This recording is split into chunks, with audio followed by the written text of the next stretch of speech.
ಮಾಜಿ ಶಾಸಕರು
ಸಂಪುಟದಲ್ಲಿ ಒಂದು ದಿನ ಮಂತ್ರಿ ಆದ್ರೇನೋ ಅವನು ಜೀವನ ಪರ್ಯಂತ ಸಿದ್ದರಾಮಯ್ಯನವರ ಸಂಪುಟದಲ್ಲಿ ಮಂತ್ರಿ ಆಗಿದ್ರು ಅಂತ ಹೆಸರಾಗ್ತದೆ.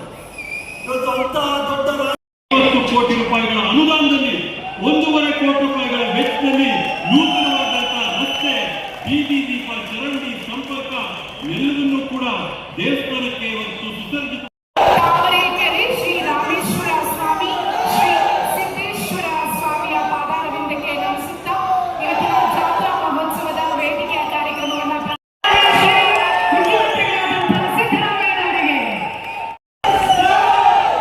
ಮತ್ತೆ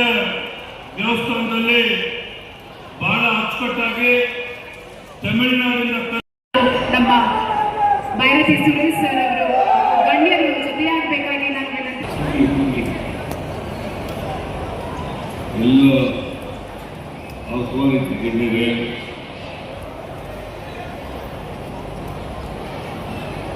ಇಲ್ಲಿ ಆಗಮಿಸಿ